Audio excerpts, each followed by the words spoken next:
Welcome to சுடுதண்ணி. இன்னைக்கு நம்ம வீடியோவில் ஒரு சீஸியான ஹோம்மேட் பீட்சா எப்படி பண்ணுறதுன்னு பார்க்கலாம். இதை அவன் இல்லாமல் நான் கடாயிலே பண்ணியிருக்கேன். இதை ஈஸ்ட் இல்லாமல் நம்ம பண்ண போகிறோம். இதை எப்போ நினச்சாலும் நீங்கள் ரொம்ப ஈஸியாக அதை பண்ணிடலாம். இதோட இன்க்ரீடியன்ஸை நான் டிஸ்கிரிப்ஷன் பாக்ஸில் கொடுக்குறேன். இப்போ வாங்க சேர்ந்து சமைக்கலாம். ஃபர்ஸ்ட் இதுக்கு நம்ம மாவு ரெடி பண்ணிடலாம். அதுக்கு 1 கப் மைதா சேர்த்துக்கோங்க. இதோட 1 teaspoon baking powder, 1/2 teaspoon baking soda, 1/4 teaspoon உப்பு, 1 டீஸ்பூன் சர்க்கரை, 1/4 கப் தயிர் சேர்த்துக்கலாம். சேர்த்துட்டு இதை நல்லா மிக்ஸ் பண்ணிக்கோங்க. இதை ஃபர்ஸ்ட்டு நம்ம ரொம்ப ட்ரையாக பிசையக்கூடாது, கொஞ்சம் ஸ்டிக்கியாக இருக்கிற மாதிரி பிசையணும். ஃபர்ஸ்ட் இதை நல்லா கலந்து விட்டதுக்கப்புறமா இதில் கொஞ்சம் கொஞ்சமாக தண்ணி தெளித்து நல்லா மிக்ஸ் பண்ணிக்கோங்க.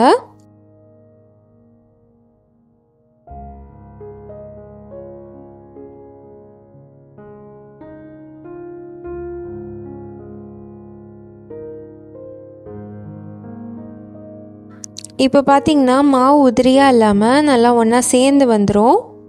இந்த மாதிரி ஒட்டுற மாதிரி இதை பிசைஞ்சிட்டு அதுக்கப்புறமா இதை நம்ம இன்னும் கொஞ்சம் சாஃப்டாக பிசைய போகிறோம். அதுக்கு மேடையை நல்லா தொடச்சிக்கோங்க. அப்படி இல்லைன்னா இந்த மாதிரி ஒரு ஷீட் மாதிரி போட்டுக்கோங்க. போட்டுட்டு இதில் கொஞ்சம் மாவு சேர்த்துட்டு நம்ம மிக்ஸ் பண்ணி வச்சுருக்க டோவை நல்லா இழுத்து பிசைஞ்சிக்கலாம். இந்த மாதிரி பிசையும் போது பீஸாவோட பேஸ் நல்லா சாஃப்டாக வரும்.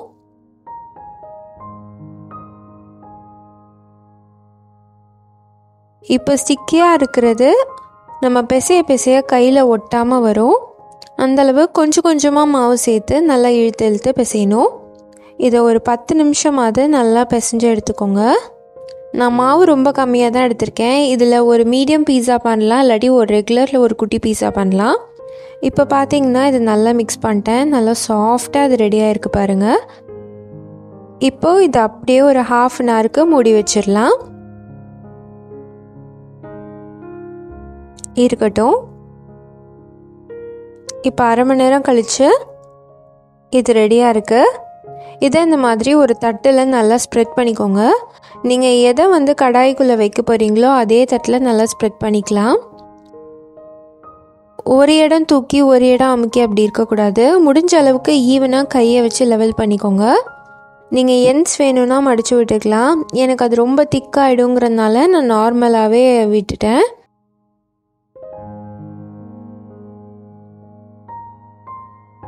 இந்த மாதிரி நல்லா லெவல் பண்ணதுக்கப்புறமா இது மேலே நான் பீஸா சாஸ் வச்சு ஸ்ப்ரெட் பண்ணிக்கிறேன். இந்த பீஸா சாஸை நான் வீட்டிலேயே பண்ணேன். இதோட ரெசிபி வீடியோ நான் இங்கே டேக் பண்ணுறேன், செக் பண்ணி பாருங்கள். டிஸ்கிரிப்ஷன்லேயும் இதோட லிங்க் இருக்குது, நீங்கள் வேணும்னா செக் பண்ணிக்கலாம். இந்த மாதிரி இந்த சாஸை நல்லா அப்ளை பண்ணிக்கலாம். நல்லா ஸ்ப்ரெட் பண்ணதுக்கப்புறமா ஒரு ஃபோர்க் வச்சு லைட்டாக ஹோல்ஸ் போட்டு விட்டுக்கிறேன். ஸோ இந்த பேஸ் பொங்கி வராமல் இருக்கும். இதை பீஸா சாஸ் வைக்கிறதுக்கு முன்னாடியே நான் பண்ணி காட்டியிருக்கணும்னு நான் மறந்துட்டேன். ஸோ அதனால் இப்போ பண்ணுறேன். நீங்கள் முன்னாடியும் பண்ணிக்கலாம், எல்லாம் ஒன்று தான். இப்போ இது மேலே நான் கொஞ்சமாக ப்ராசஸ் சீஸ் போட்டுக்கிறேன் ஒரு ஃப்ளேவருக்காக. இந்த ஃப்ளேவர் நல்லா ஒரு மெல்டட் ஃபீல் கொடுக்கும். ஸோ அதனால் ஃபர்ஸ்ட்டு நான் இந்த ப்ராசஸ் சீஸ் 2 க்யூப்ஸ் ஆட் பண்ணிக்கிறேன்.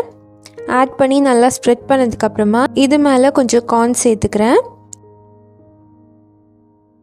கார்ன் சேர்த்ததுக்கப்புறமா மேலே கொஞ்சம் பீஸா சீஸ் சேர்த்துக்கிறேன். நீங்கள் வெறும் மொசரல்லா சீஸ்ன்னு கேட்டு வாங்கிக்கலாம். அப்படி இல்லைன்னா பீட்சா சீஸ்ன்னு கேட்டு வாங்கினீங்கன்னா அதில் மொசரல்லாவும் இருக்கும், செடார் சீஸும் இருக்கும். ஸோ 2 கம்பைன் பண்ணி போட்டுக்கலாம். இது ஒரு சீஸ் பர்ஸ்ட் பீஸா மாதிரி இருக்கணுங்கிறதுக்காக நான் நிறைய சீஸ் போட்டுக்கிறேன். இந்த மாதிரி சீஸை நல்லா ஸ்ப்ரெட் பண்ணதுக்கப்புறமா நம்மளுக்கு விருப்பமான டாப்பிங்ஸ் இதில் ஆட் பண்ணிக்கலாம். இது மேலே இன்னும் கொஞ்சம் கார்ன் சேர்த்துக்கிறேன். அதோட கொஞ்சம் ஆனியன்ஸ்,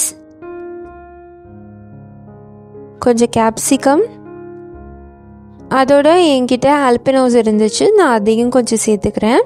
இதை தவிர்த்து நீங்கள் டொமேட்டோ இல்லை கலர் கேப்சிகம், மஷ்ரூம்ஸ், பன்னீர் எது வேணாலும் சேர்த்துக்கலாம்.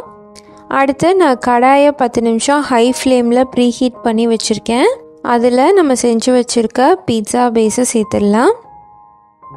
கவர் பண்ணி இதை ஒரு 15 மினிட்ஸ் மீடியம் டு ஹை ஃப்ளேமில் வச்சு குக் பண்ணிக்கோங்க. இருக்கட்டும். இப்போ பார்த்தீங்கன்னா இது நல்லா ரெடி ஆயிடுச்சு. பாருங்கள், செம்மையாக மெல்ட் ஆகி வந்திருக்கு. அவ்வளோதான், நல்லா சாஃப்டான க்ரஸ்டோட இந்த சூப்பரான பீட்சா இப்போ பக்காவாக ரெடி ஆகிடுச்சு. இது மேலே கொஞ்சம் ஆரிகானோ டாப்பிங் பண்ணிக்கிறேன். நீங்கள் வேணும்னா சில்லி ஃப்ளேக்ஸ் கூட சேர்த்துக்கலாம். இப்போது இது பர்ஃபெக்டாக ரெடியாக இருக்குது. இந்த மாதிரி சூப்பரான சீஸ் பர்ஸ்ட் பீஸாவை நீங்களே வீட்டில் ஈஸ்ட் இல்லாமல் பண்ண முடியும். அதுவும் அவன் கூட தேவையில்லை, கடாயிலே ரொம்ப குயிக்காக பண்ணிடலாம். இந்த சூப்பரான ரெசிபியை நீங்களும் ட்ரை பண்ணி பார்த்துட்டு எப்படி இருந்துச்சுன்னு சொல்லி கமெண்ட்டில் சொல்லுங்கள். இந்த வீடியோ உங்களுக்கு பிடிச்சிருந்தால் லைக் பண்ணுங்கள், சுடு தண்ணி சேனலை சப்ஸ்கிரைப் பண்ணுங்கள். தேங்க்யூ.